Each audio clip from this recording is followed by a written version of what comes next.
नमस्कार दोस्तों, आप देख रहे हैं वॉइस ऑफ एमपी और मैं हूं अब्दुल अली ईरानी। यशपाल सिंह जी सिसोदिया को फिर एक बार विधानसभा चुनाव के लिए उम्मीदवारी तय कर दी गई है भारतीय जनता पार्टी की केंद्रीय चुनाव समिति की ओर से।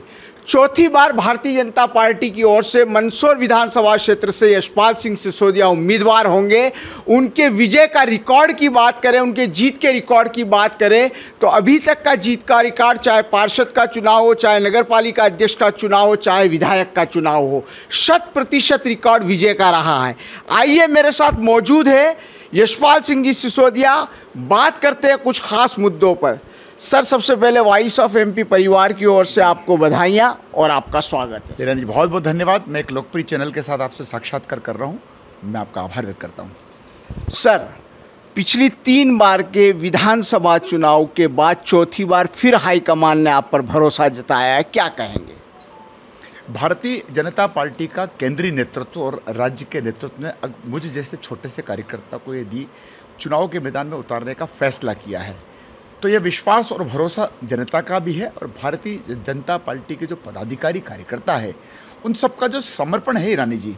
और देखिए, हमारा कार्यकर्ता 24/7 रहता है, 24 घंटे अलर्ट रहता है। तो सारे समीकरण अगर आप देखेंगे तो ये चयन मेरा जो हुआ, ये व्यक्तिगत मेरा चयन नहीं है, ये पार्टी के प्रति निष्ठावान कार्यकर्ताओं का चयन है। ये भारतीय जनता पार्टी के पदाधिकारियों का बूथ विस्तारक योजना में किए जाने वाला कामों का है।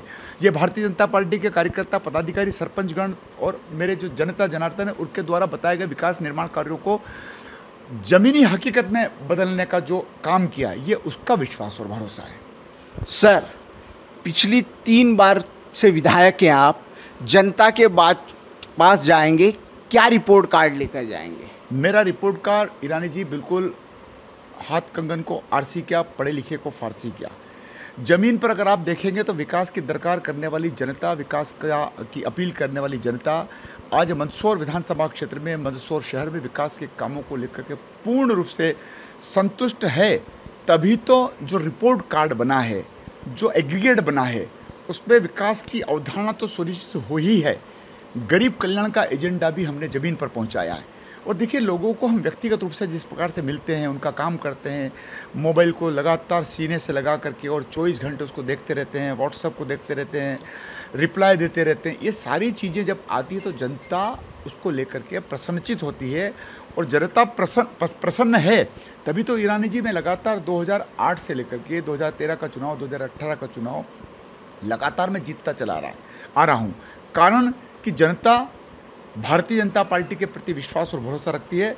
और मेरे वर्किंग को कहीं ना कहीं आज के समय में, अगर मैं पिछले 15 साल से विधायक हूँ और चौथी बार फिर टिकट मिल गया है, तो उन मतदाताओं के परिवार में जो नवोदित मतदाता था, उन्होंने भी मुझे मतदान देना शुरू कर दिया। तो दादाजी ने वोट दिया, दादी ने वोट दिया, पिता ने वोट दिया, माता ने वोट दिया। अब जो नवयुवक हैं वो भी मेरे वर्किंग को, फिर चाहे वो कॉलेज में पढ़ने वाले विद्यार्थी हो, चाहे वो स्पोर्ट्स में खेलने वाले बच्चे हों, युवा, वे सब मेरी एक्टिविटीज़ को जानते हैं। इसीलिए मेरा जो रिपोर्ट कार्ड, और मैं जब जनता के बीच में जाता हूँ, अभी तो मुझको ये आ रहा है कि मैं अगर स्थानीय एजेंडा बनाऊँगा चुनाव की घोषणा पत्र, तो मैं क्या चीज़ लिखूँगा, क्योंकि आज मेरे पास ऐसा कोई विषय बचा नहीं है जो मंदसौर विधानसभा क्षेत्र में सिंचाई को लेकर के, स्कूल शिक्षा को लेकर के, कॉलेज को लेकर के, सीएम राइज स्कूल को लेकर के, पुल पुलियाओं को लेकर के, ओवरब्रिज को लेकर के, हॉस्पिटल्स को लेकर के, मेडिकल कॉलेज को लेकर के, स्पोर्ट्स में हॉकी के टर्फ कोर्ट को लेकर के, बैडमिंटन के कोर्ट को लेकर के, जितने भी खेल मैदान है, फिर स्टेडियम ले लीजिए आप, नगरी में स्टेडियम हो, दलोदा में स्टेडियम हो, भावगढ़ में स्टेडियम हो, ये सारी चीज़ें कॉन्क्रीट रूप से मैं करवा चुका हूँ। अब तब जब मैं जनता के बीच में आऊँगा, मेरे जो जनप्रतिनिधि हैं, स्थानीय सरपंच लोग, मेरे भारतीय जनता पार्टी के पदाधिकारी कार्यकर्ता, वो जब कैंपेनिंग के अंदर जो नई बातें बताएंगे, उसको कहीं ना कहीं मैं मिशन मोड में लूँगा। कैंपेनिंग में नई बातें क्या होगी, क्या विज़न लेकर जाएंगे? 3 बार में आपने बताया इतने सारे काम कर चुके हैं, लेकिन जनता विकास एक निरंतर प्रक्रिया है। प्रगति तभी प्रगति है जब वो निरंतर हो। अब क्या कार्ड लेके जाएंगे? देखिए, विकास के काम ईरानी जी कभी समाप्त होंगे नहीं, तो ये तो चलन है, चलता चला जाएगा। ये साल दर साल, क्योंकि नई आबादियाँ बनती है तो नई आबादियों में विकास की दरकार आ जाएगी। फिर हमारे दलोदा को जैसे नगर परिषद हमने बना दिया है, तो दलोदा का नोटिफिकेशन हो गया है, तो उसके बाद उनके बिल्डिंग बनाने की बात आएगी। अभी कई सरपंचों को नई पंचायतें प्राप्त हुई है, तो नई पंचायत में सरपंच कहेगा कि विधायक जी हमको कमरा चाहिए, हमको पंचायत भवन चाहिए। फिर अपग्रेड वाले मेरे तमाम स्कूल हो गए, तमाम हाई स्कूल हायर सेकेंडरी में तब्दील हो गए, तमाम मिडिल स्कूल हाई स्कूल में तब्दील हो गए। इक्के दुक्के कुछ रहे हैं, अब कुछ लिंक रोड मेरे बच गए हैं, उन लिंक रोडों की बात आएगी। एक बात और आएगी ईरानी जी, जो प्रधानमंत्री सड़कें हैं जो 3.5 मीटर की थी, अब जनता की दरकार है कि उनको चौड़ी करना चाहिए, लगभग 5.5 मीटर। तो मुझे लगता है मेरी विधानसभा क्षेत्र में भी जो MR रोड बोलते हैं उनको मेजर रोड, वो 3 से 4 बन चुकी हैं, लेकिन 2 से 3 और अभी बनने की कगार पर है। उनकी मैं मैपिंग करूंगा, उनको ज़मीन पर उतारने की कोशिश करूंगा। 3 नए स्टेडियम लाऊंगा ग्रामीण क्षेत्रों में, कहीं नए ओपन जिम लाऊंगा। तो विकास के कामों का एजेंडा तो मेरे दिमाग में चलता रहता है, उसके घूमता रहता है, चरेवेती चरेवेती। एंटी इनकम्बेंसी आड़े नहीं आएगी, चौथी बार मैदान में है। देखिए, अगर गलत किया होगा तो एंटी इनकम्बेंसी आएगी, और अगर अच्छा किया होगा तो 2 दिन में 2 ट्रॉली भर करके मुझे स्वागत करने के लिए जनता भी आई है और भारतीय जनता पार्टी के पदाधिकारी कार्यकर्ता भी आए। काहे की एंटी इनकम्बेंसी?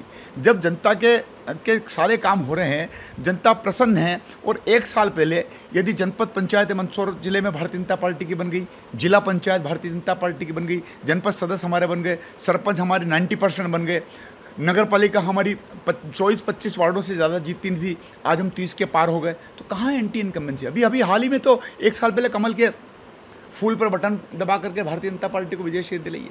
और देखिए, भारतीय जनता पार्टी के प्रति जनता का विश्वास बढ़ता चला जा रहा है, इसलिए कोई एंटी इनकम्बेंसी नहीं है।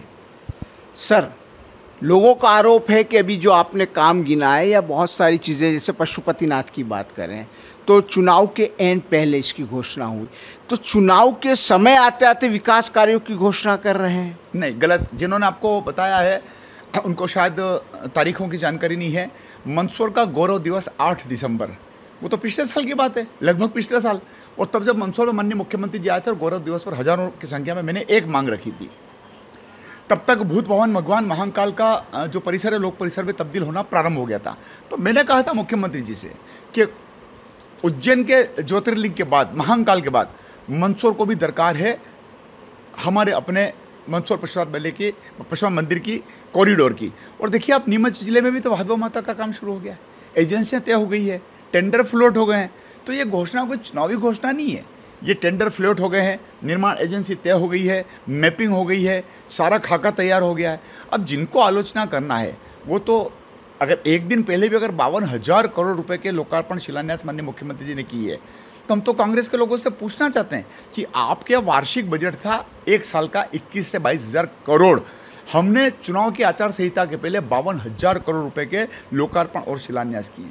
कितना अंतर आया है? उनका सालाना 1 साल का पूरा बजट, और हम एक क्लिक में 52,000 करोड़ के लोकार्पण शिलान्यास कर रहे हैं। और ये लोकार्पण शिलान्यास लोगों को दिख रहे हैं, नजर आ रहे हैं, उसको जनता स्वीकार कर रही है। हाँ, किसी को अगर नहीं दिख रहा है तो कांग्रेस को नहीं दिख रहा है, दिखेगा भी नहीं उनको। कांग्रेस का मुकाबला करना है इस बार, वो भी पूरी दमदारी से उतर रही है। कांग्रेस मुझे लगता है कि क्या लेकर के जाएगी? ये लेकर के जाएगी कि हमने 10 दिन में कर्जा माफ़ करने की घोषणा की थी, हम फिर आ जाएंगे तो फिर कर्जा माफ़ कर देंगे। हमने संबल योजना बंद कर दी थी, हम फिर संबल योजना बंद कर देंगे, हम आ जाएंगे तो। हमने लैपटॉप देना बंद कर दिए थे, हम फिर आएंगे तो लैपटॉप देना बंद कर देंगे। हम स्कूटी दे रहे हैं शिवराज जी की सरकार, हम स्कूटी देना बंद कर देंगे। फिर वो दोहराएंगे कि हम बेरोजगारों को बेरोजगारी भत्ता देंगे। चुनाव के पहले वचन पत्र में बेरोजगारी का भत्ता देना, और चुनाव जीतने के बाद कहते हैं कमलनाथ जी के ढोल चलाने के लिए प्रशिक्षण दूंगा, बैंड बजाने के लिए प्रशिक्षण दूंगा। अरे मेरे देश का युवा क्या ढोल चढ़ाने के लिए और बैंड बजाने के लिए आपसे प्रशिक्षण प्राप्त करेगा? कांग्रेस क्या मुद्दे लेकर के जाएगी, ये कांग्रेस का विषय है। हमारा तो सिंगल एजेंडा है, विकास किया था, विकास करेंगे। सर, जो घोषणाएं हो रही उसको लेकर ये भी कहा जा रहा है कि रेवड़ी बांटने वाली संस्कृति बहुत ज़्यादा चलाई जा रही है, साथ ही साथ इसकी वजह से प्रदेश सरकार पर कर्ज बहुत बढ़ गया है। अरे हम तो रेवड़ी नहीं बांट रहे हैं, हम तो खातों में पैसा डालना शुरू कर रहे हैं।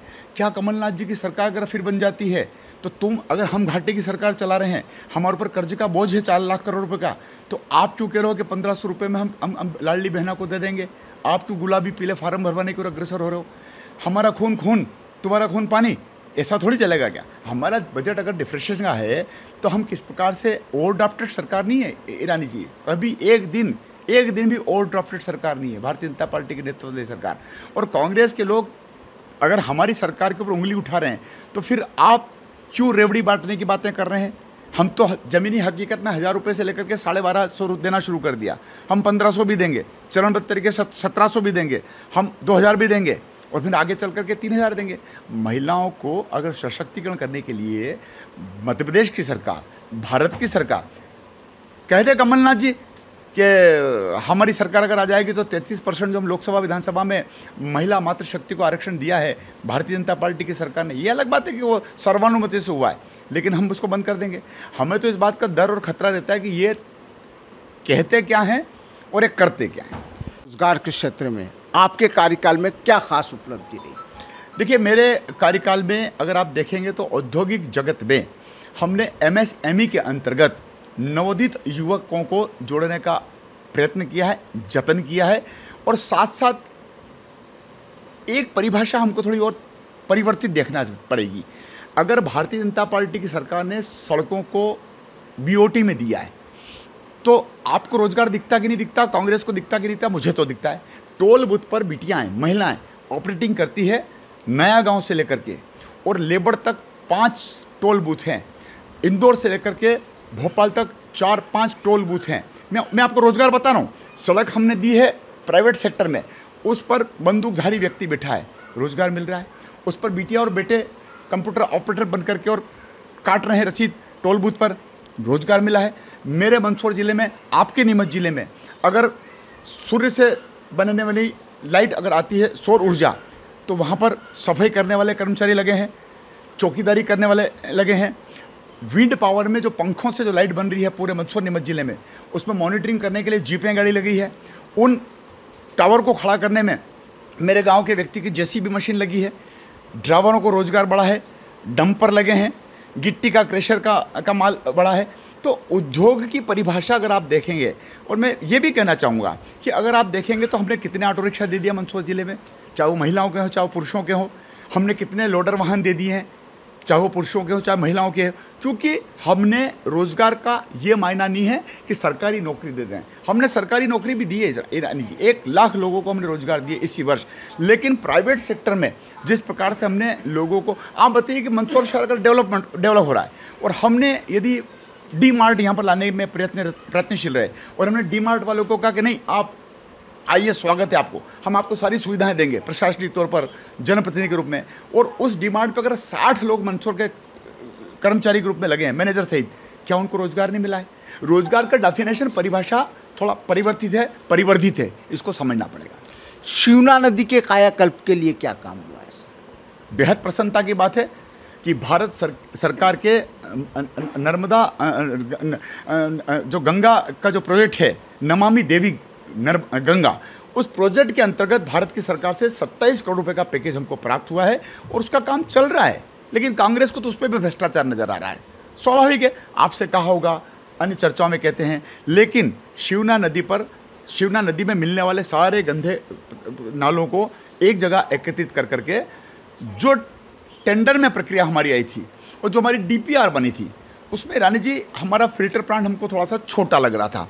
हमने उसको फिर रिवाइज करने की कोशिश करी। सारा गंदा पानी नालियों के माध्यम से शिवना मैया में नहीं जाएगा, वो मुक्तिधाम के पीछे जाएगा और वहाँ पर एक बड़ा फिल्टर प्लांट बनेगा और उस पानी को रिसाइकिल करके हम पुनः शिवना नदी में डालेंगे। ये हमारी कार्य योजना है। सर, डोडा चूरा को लेकर कोई नीति नहीं बन पाई है। किसानों को उलझाने वाली बात जो है, पुलिस केस में फंसाने वाली बात पूरे क्षेत्र में ज़्यादा आ रही है। देखिए, डोडा चूरा भारत की सरकार की पॉलिसी के अंतर्गत राज्य सरकार को नॉमिनेट किया जाता है, राज्य सरकार उसकी नोडल एजेंसी है। लेकिन भारत सरकार ने अगर उसको बंद कर रखा है तो किसान को डोडा चूरा को जलाने में, उसको अन्यत्र भेजने में या किसी भी प्रकार का, मुझे नहीं लगता कि कोई काम उनका अटक रहा है। जहाँ तक NDPS के मामले हैं, देखिए, आम किसान इससे जुड़ा हुआ नहीं है कि वो तस्करी करता है, लेकिन जो तस्करी करता है और अगर वो कानून के गिरफ्त में आता है तो उसको हमको परिभाषित करना पड़ेगा।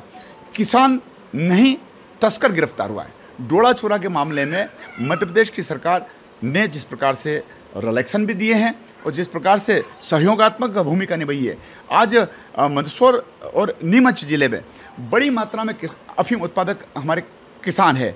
कितने पट्टे बड़े हैं, आप बताइए कि तत्कालीन सांसद मीनाक्षी नटराजन ने चुनाव इसी बात पर लड़ लिया था कि 10-10 आरी के पट्टे दूंगी, नहीं दिए। नतीजा क्या हुआ? अगली बार उनको घर बैठना पड़ा। और माननीय सांसद सुधीर गुप्ता जी के और पूरे मंदसौर, नीमच, झालावाड़, चित्तौड़गढ़, कोटा, इन सबके सांसदों ने मिलकर के जिस प्रकार से पॉलिसी में सुधार भी करवाए, जिस प्रकार से पट्टे भी बढ़वाए, उनको लेकर के अगर आप देखेंगे तो अफीम उत्पादक किसान राहत महसूस कर रहा है, क्योंकि उनके पट्टे बड़े हैं। जो कटे हुए पट्टे थे उनको भी दिलाने की कोशिश हम लोगों ने की है। सर, स्लेट पेंसिल कारखाने में जो स्थितियां हैं वर्कर्स की सिलोकोसिस बीमारी को लेकर, उसके लिए कोई ख़ास आपकी ओर से प्रयत्न हुए? मंदसौर में, मुल्तानपुरा में हर घर में स्लेट पेंसिल के अवैध उद्योग चलते थे। मेरे विधायक बनने के बाद और उसके भी पहले हमने इंडस्ट्री एरिया में एक अलग से स्लेट पेंसिल के कॉम्प्लेक्स हमने स्थापित किए हैं। अगर आप देखेंगे तो अब धूल और धुएं से रहित हमारा स्लेट पेंसिल के कारखाने चल रहे हैं। और सिलोकेसिस नामक बीमारी उन लोगों को थी तब जब कांग्रेस के राज में ये उद्योग चला करते थे, और स्लेट पेंसिल को, कटर को मुंह के पास में जब कटर चलाते थे, सारा धुआं उनके फेफड़ों में जाता था और वे काल के गाल में समाते थे। और मेरी विधानसभा क्षेत्र के मुल्तानपुरा के तो मामले में ये कहा जाता है कि वो विधवाओं का शहर, कस्बा, गांव था। लेकिन आज बहुत इत्मीनान के साथ, और जिस प्रकार से मध्य प्रदेश की सरकार के श्रम मंत्रालय ने इन मजदूरों को संबल देने का काम किया है, जिस प्रकार से मध्य प्रदेश के श्रम डिपार्टमेंट ने उन उद्योगपतियों को जिस प्रकार से कानूनी प्रक्रिया के अंतर्गत गिरफ्त में लिया है, और जिस प्रकार से उनको सुविधा देने का जो वचन था, उसको अगर आप देखेंगे तो सिलोकेसिस की बीमारी में कमियां आई है। ये सिलोकेसिस की बीमारी ज़िंदगी भर रहेगी ईरानी जी, कोई एक दिन में समाप्त नहीं होगी। जिसके फेफड़ों में एक बार धूल जम गई फेफड़ों में, तो उसको ज़िंदगी भर रहेगी। और हमारी सरकार के माध्यम से स्लेट पेंसिल के उद्योगपतियों से जो राशियाँ प्राप्त होती है वो हम मजदूरों के वेलफेयर में लगाते हैं। मुल्तानपुरे जैसे गांव में, रलायता जैसे गांव में, कनघटी जैसे गांव में, मेरी विधानसभा नहीं कनघटी लेकिन देवड़ा जी की, बोतलगंज, इन सब में हमने न केवल कॉम्प्लेक्सों को जीर्णोद्धारित किया है, बल्कि हमने फैसिलिटी भी बढ़ाई है। ये चंबल की योजना तो नल जल की अब आई है, लेकिन हमने उसके पहले इन सिलोकेसिस नामक बीमारी से ग्रसित परिवार के लोगों को घर तक नल देने का काम किया, पानी की टंकी बनाने तक का हमने काम किया। आखिरी सवाल, आपकी रणनीति, संभावना और भारतीय जनता पार्टी विधानसभा में कहाँ तक पहुँचेगी? देखिए, मेरी अपनी संभावना, आप अगर मुझसे साक्षात्कार ले रहे हैं तो आप खुद देख रहे होंगे मैं कितना कॉन्फिडेंट हूँ, इसलिए कि जनता मेरे साथ है, भारतीय जनता पार्टी का कार्यकर्ता मेरे साथ है। पूरे प्रदेश का भी मामला आएगा तो आप देखिए भारतीय जनता पार्टी का शीर्षस्थ नेतृत्व किस प्रकार से चुनाव को चुनौती के रूप में स्वीकार करते हो। चुनाव की रणनीति होती है, ये रणभेदी बच गई है, तो उसको अगर आप दृष्टिकोण रखेंगे, बताइए 80-79 तो हमने डिक्लेयर कर दिए जो हमारी आकांक्षी विधानसभाएँ थी। और अभी जो कल की सूची जारी हुई 57, कांग्रेस कहाँ खड़ी है? अरे हम तो सत्ता में होते हुए भी टिकट बांट रहे हैं, कांग्रेस तो प्रतिपक्ष में होते हुए भी टिकट नहीं बांट पा रही है। इसलिए थम्बिंग मेजोरिटी मिलेगी और भारतीय जनता पार्टी के नेतृत्व वाली सरकार पुनः मध्य प्रदेश में बनेगी। सर, एक सवाल निकल आया, ये कि घबराहट है, 7 सांसदों को उतार दिया गया, 3 केंद्रीय मंत्रियों को उतारा गया। हमारे पास परिश्रमी और पुरुषार्थी और अनुभव के खानों वाले नेता हैं। कांग्रेस के पास नहीं है क्या वरिष्ठ नेता? दिग्विजय सिंह जी उतर जाए, सुरेश पचौरी जी उतर जाए, अरुण यादव जी उतर जाए, कांग्रेस के पास भी 10-15 नेता हैं। अरे हमने हमारे नेताओं को मैदान में उतारा है तो जीत के लिए उतारा है। कांग्रेस के नेता इसलिए नहीं उतर रहे हैं कि उनको हार का खतरा है। ये थे हमारे खास मेहमान यशपाल सिंह जी सिसोदिया, जिन्होंने पूरे कॉन्फिडेंट के साथ ये बात कहा कि संभावनाएं आप मेरे लिए देख सकते हैं, और थम्बिंग मेजॉरिटी की बात भारतीय जनता पार्टी के लिए प्रदेश में सरकार बनाने के लिए बात कही। वॉइस ऑफ एमपी के लिए मेरे सहयोगी पवन राव शिंदे के साथ अब्दुल अली ईरानी।